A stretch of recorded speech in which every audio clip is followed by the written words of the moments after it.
Welcome once again to PSM News in English with me, Mariam Shoshit. Minister of Tourism forecasts tourism assets to amount to 200 billion rupiah upon completion of the mega development projects by the current administration. He made the statement speaking on a special show aired on PSM News to mark the arrival of the 1 millionth tourist to Maldives this year. Minister Zamir noted that numerous efforts are underway to take Maldivian tourism to the next level.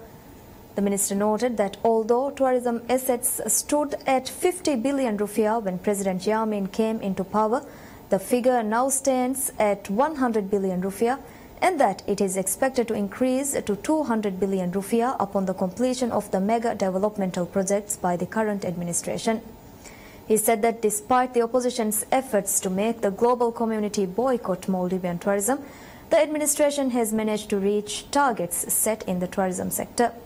He attributed this success to the solid tourism policy of the current administration.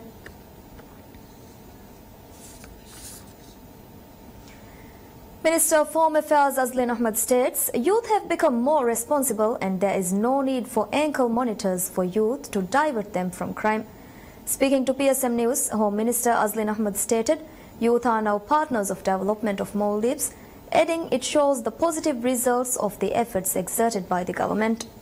Noting previously some people influenced the youth population and introduced murder, drugs and other socially unacceptable behaviors, Minister expressed youth now are more responsible and can no longer be influenced via such means. Minister further highlighted youth are the future of the nation, adding the importance of prioritizing their growth. According to Minister Azlin, the primary aim of the government is to reform criminals rather than punish them by taking them. The Home Minister also stated that it is the current administration that abolished the culture of torturing detainees. He said that instead of labeling convicts as people who serve the entirety of their sentences behind bars, they are being rehabilitated as useful members of the society. Minister Azlin also noted that rehabilitation now includes opportunity for convicts to earn a living while serving their sentences.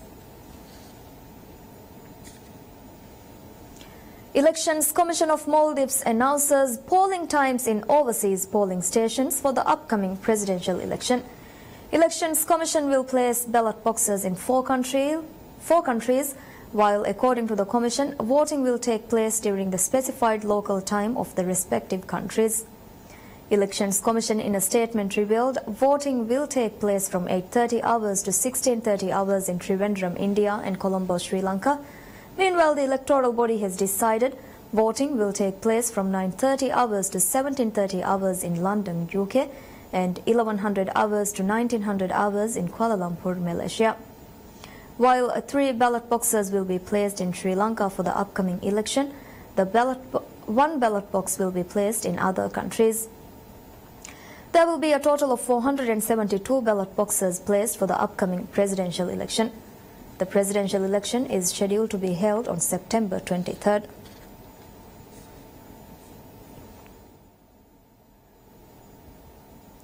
Progressive Party of Maldives PPM reveals plans to hold a rally to demonstrate the support of youth for President Abdullah Yamin Abdul Qayyum.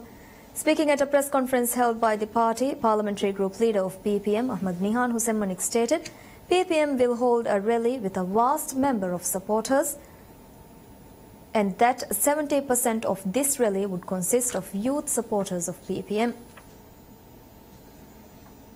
Highlighting the importance given to youth by the current administration, unlike previous administrations, Ahmad Nihan reiterated that it is during the tenure of President Yamin that youth empowerment has been pushed to the forefront.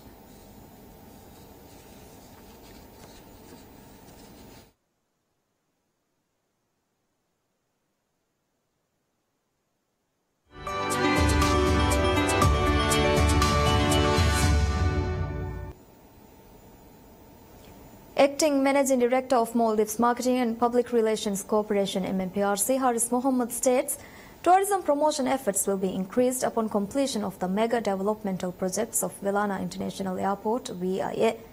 Speaking to media following the arrival of the 1 millionth tourist of the year, Haris Mohammed said Maldives will welcome 7.5 million tourists when the airport development concludes, which will be followed by many tourism promotional activities. Moreover, Haris highlighted the efforts exerted by MMPRC to promote Maldives as a tourist destination, adding MMPRC will participate in an international event remaining each month of this year.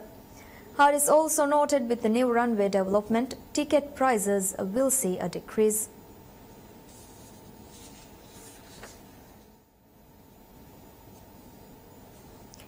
Many Chinese companies take measures including opening new markets to deal with challenges from the changing global trade situations.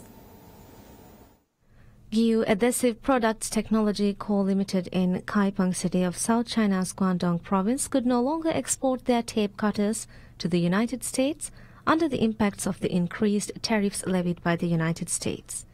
Yet that does not leave the company too much worried, as the sales volume of such cutters have only accounted for 1/10 of the company's annual turnover. Now the company has invented a new type of pad pasting, which is not only eco-friendly and saves energy, but also lowers manufacturing cost. Luo Jie, the company's general manager, said that such new product can really reduce the consumption of paper used previously. The new product has already been recognized by the U.S. purchasers over the first half of the year, and its sales revenues have so far tripled in domestic and overseas markets. The same situation has also occurred in Zhejiang Toyota Vehicles Co. Limited, whose 95% products were imposed a 25% tariff by the U.S. The tax hike left the sales of the company's traditional products reduced by 10 to 20%. But the company invented a new product with better performance and 30% higher price. Starting from August, the U.S. orders on this product increased from 30,000 sets to 80,000 sets. Cao Eugene, the company's president, said that they have set up special teams to promote the product. Cao said the company's over 500 after-sales service centers in the U.S. play a key role in promoting the product to U.S. customers.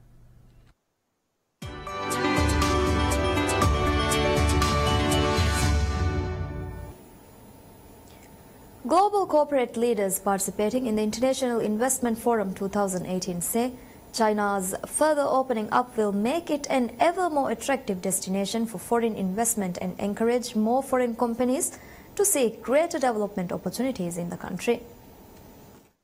The International Investment Forum, which is underway in the eastern Chinese city of Xiamen, has sent a positive signal that China will continue to offer foreign investors wider access to a number of sectors, including in the financial, manufacturing, mining and agricultural fields.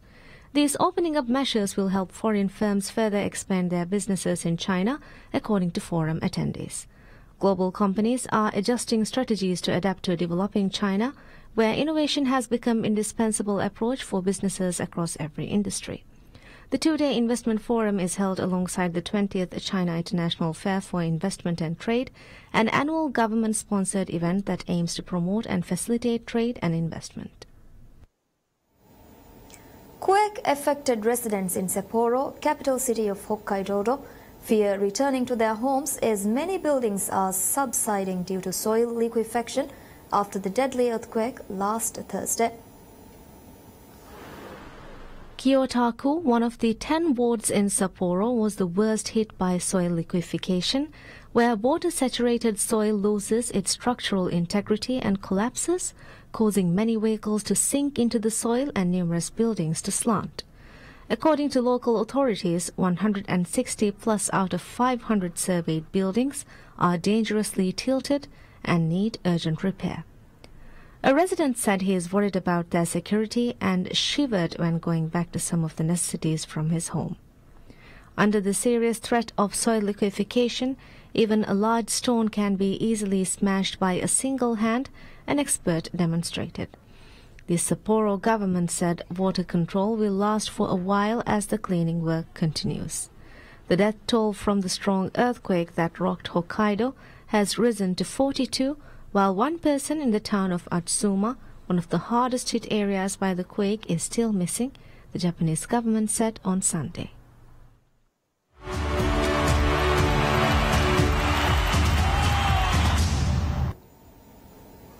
A very tired Naomi Osaka basks in the glory of her US Open victory on Sunday, hoisting her trophy from atop Rockefeller Center in New York, a day after defeating Serena Williams in the final.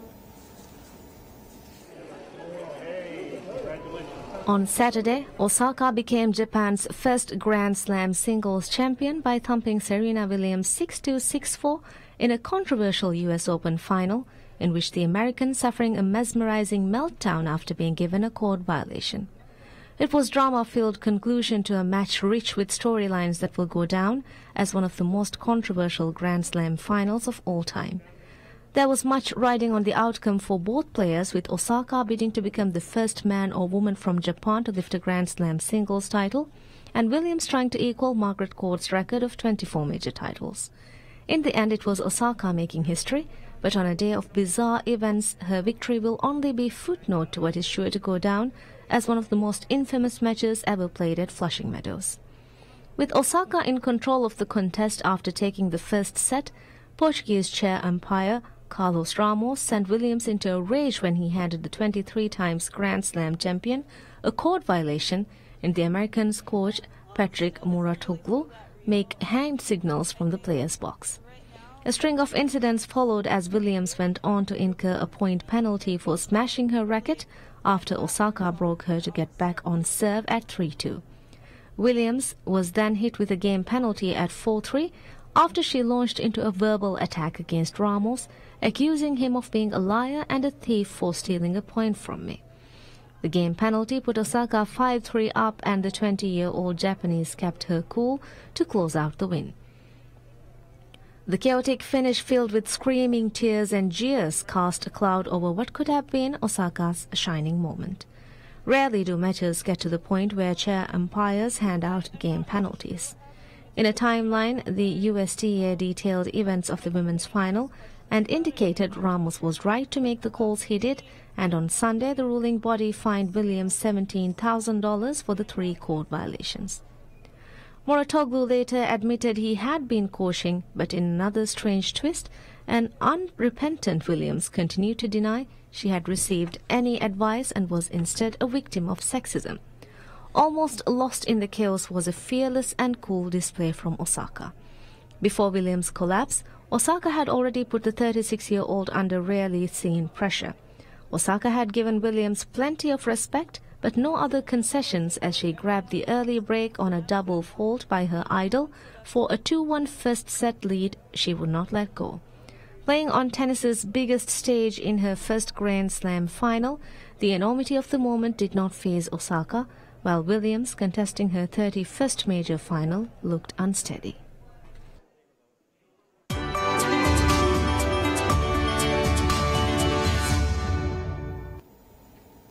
Horror prequel The Nun from Warner Bros. dominates the North American box office this weekend, with ticket sales of $53.5 million through Sunday. And after each one ended, the same thought would be stuck in my head. According to box office monitoring site Box Office Mojo, The Nun, which is a prequel to 2013's widely successful The Conjuring, knocked Crazy Rich Asians off the top spot after groundbreaking movie with an all-Asian cast spent 3 weeks at number 1. Hello. Right, we've been dating for over a year now. And Crazy Rich Asians, which is also from Warner Brothers, delivered another $13.6 million over the weekend. 1.2 million. Mom, this is Rachel Chu. She just thinks you're some, like, unrefined banana. No. Those are for you. You think that you're gonna have justice? Make them all pay. Coming in third place at this weekend's box office is Peppermint. According to Box Office Mojo, the Jennifer Garner-led movie about a mother who takes the law into her own hands after the killing of her family delivered $13.2 million. Today's the 5-year anniversary of her family's murder. She's back.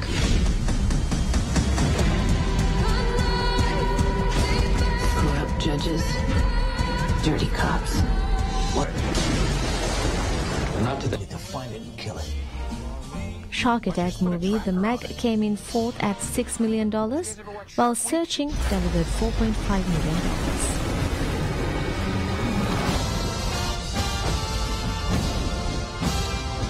heroic.